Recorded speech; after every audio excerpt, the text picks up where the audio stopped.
Hello students, I welcome you in today's class. Alright students, in the previous class we have covered reproduction, alright, which is the process by which the living organism give birth to the young ones, and it is very important process. Though in the life processes we don't say that reproduction is that important, but yeah, of course it is important because it maintains the continuity of life. Alright, we discussed about the advantages of it, we discussed about the variation increases the chances of survival, alright, it is maximum in case of sexual reproduction. We discussed there are two modes of reproduction, the first one is sexual, the other one is asexual.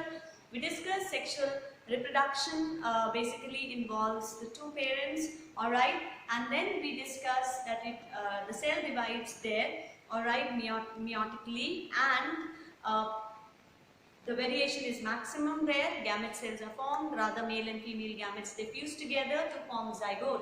Alright, in the last class we will discuss about types of asexual reproduction where we covered fission, which means to break, and there are two types of fission, binary and multiple. We discussed about fragmentation in Spirogyra, regeneration in Planaria. We discussed about budding in Hydra.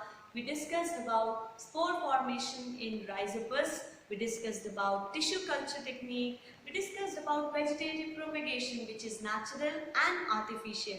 We discussed how plants can naturally be propagated by using roots, stem and leaves, like in Bryophyllum. Alright, then we even discussed about artificial propagation. There we can achieve it by cutting, layering and grafting. Alright, today we are going to talk about the sexual reproduction in flowering plants. Particularly in the sexual mode of reproduction, we are going to discuss the flowering plants. Well, in class 9th we have studied about plant kingdoms. That's not a new topic for us. There we have discussed about Pteridophyta.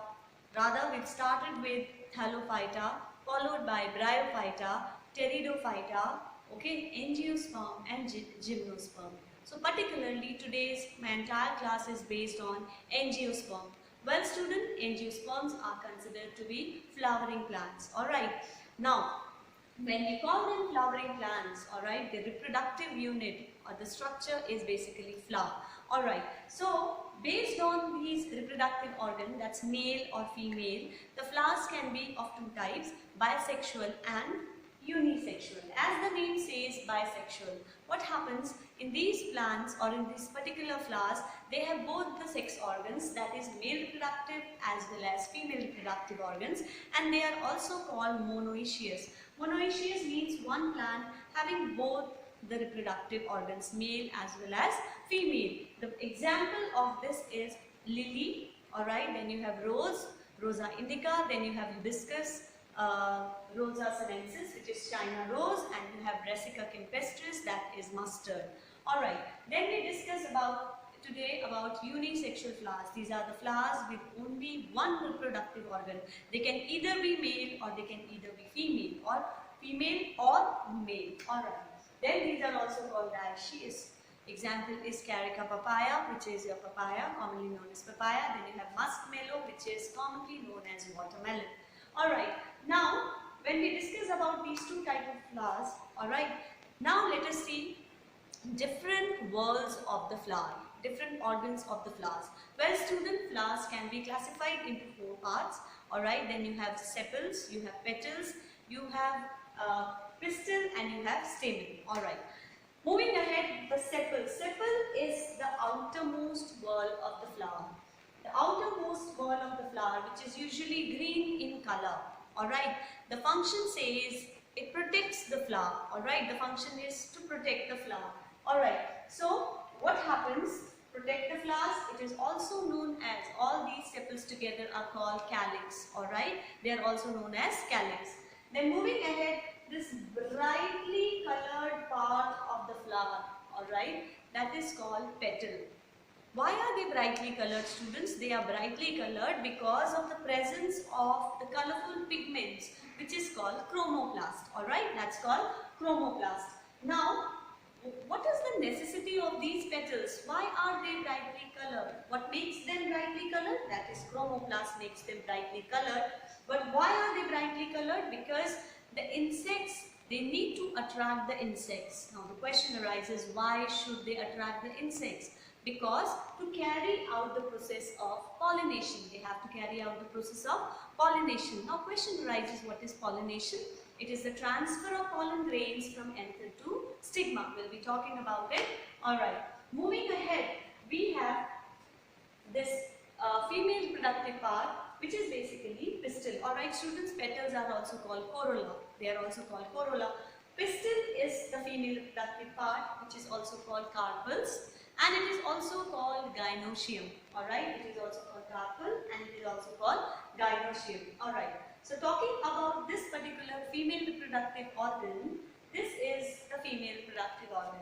When we look at this female reproductive organ, it is further divided into stigma, which is a flattened disc-shaped structure.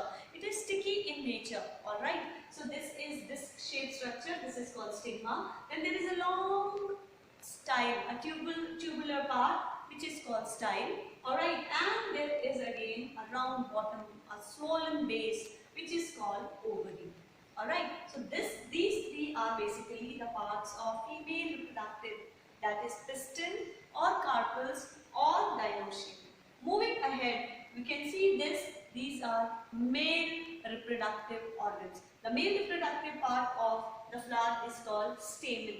Alright, it is called stamen. Stamen is also known as androecium. It is also known as androecium. Look at this. This is the male reproductive part. Now this stamen is further classified into two parts. One is filament, which is the stalk. Alright, this stalk is called filament, and the other part, which is bilobed, that is called anther. Now the function of anther is basically, these are the pollen sac. Pollen sac and these red dotted structures are called pollen grains. Well student, this pollen grain carries the male germ cells.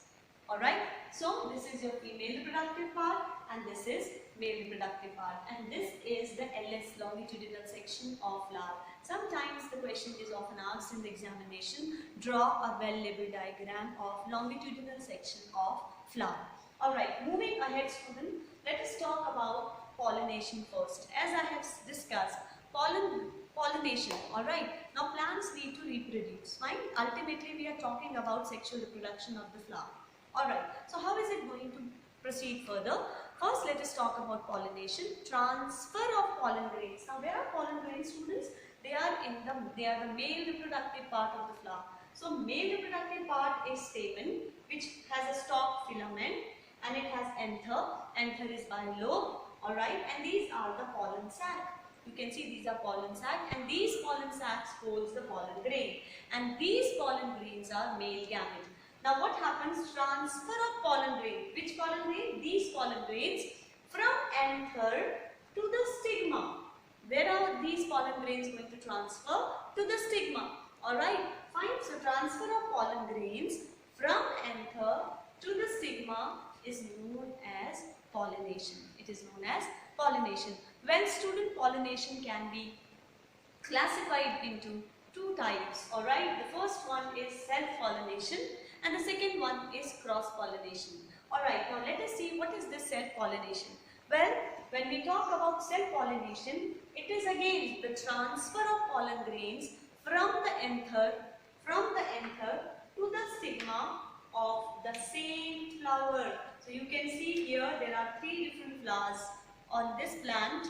Alright, so what is happening from the same plant, this transfer of pollen grains is called self-pollination. Similarly, in the same plant, the pollination, that is self-pollination. Transfer of pollen grain from anther of this particular flower to the stigma of this particular flower. Well, it is called self-pollination. Alright, now to carry out self-pollination students, now you could understand one thing is important, the flower has to be bisexual. Alright, it has to be bisexual. That means the male reproductive and the female reproductive, both the organs should be there in the same flower. Then only self-pollination is possible. Alright, let's move ahead. Cross-pollination is also the transfer of pollen grain from the anther of one flower to the stigma of another flower, or from the anther of one flower to the stigma of another flower. Alright, so this is called cross-pollination. Fine. Now this may take place in unisexual flowers also. Alright students, moving ahead. Once the pollination is done, that means the pollen grain, which is the male germ cell or the male gamete, it is transferred from the male reproductive organ to the female reproductive organ. Now our next step is fertilization. Well, we have already discussed, or we already know about fertilization. It is the fusion of male gamete with female gamete and to produce zygote and eventually embryo. Alright, now let us see what happens here in fertilization. Well, coming to this part, this flattened disc-shaped structure is called stigma. I have already discussed this. Now, well student, this stigma is sticky in nature, and the nature of these pollen grains, they are very light. So at the time of pollination, when this pollen grains come and sits over there on the stigma, on this flattened disc-like structure, it sits over there, it produces a pollen tube. Alright, what does it produces? A pollen tube which passes through the style and eventually it connects to the solen base, which is ovary. Alright, now this is how it is going to fuse. Now, one thing which I would like to share, this is the pollen grain, these are pollen tubes, this is the male germ cells, alright, and this is solen base is ovary, and here you have female germ cells, alright. The female egg, we can say egg or female germ cell. So this pollen grain has to reach here to carry out the process of fertilization, fusion. So it is possible only and only because once the pollen grains reaches there, then only when they will sit, they will be identified, alright, they are allowed to enter, then only the pollen tube formation will take place and eventually the male germ cells will reach the female part, ovary, and the fusion will take place. Well student, when we talk about fertilization, in flowers, double fertilization takes place. That means fertilization takes place twice. Now what is this double fertilization? First of all, the first process is, or the first type is syngamy. Well, syn means to fuse, gamy derived from gametes. So fusion of the male gamete with the female gamete to produce zygote is called syngamy. Alright, this is the first fertilization. Well student, the first male gamete, first it is going to fuse with the female gamete, which is your egg cell, and it results in the formation of zygote, that is called syngamy. Now, you have another male gamete. When it comes over there, so there are two male gametes which comes over there. So the second male gamete, alright, when it fuses with two polar nuclei, it fuses with two polar nuclei, alright, fine, and what is formed? Endosperm. It results in the product, the end product becomes endosperm. Here the fusion is happening, fusion of three cells. How come three cells? One male gamete and two polar nuclei. So total there are three cells. So that is why this fusion is called triple fusion. This fusion is called triple fusion. And since there are two types, the fusion is happening twice. One is syngamy and one is triple fusion. So this process is called double fertilization. This process is called double fertilization. Alright, so we have covered sexual reproduction in flowers. In the next class, we will talk about sexual reproduction in human beings. Alright, thank you and have a nice day.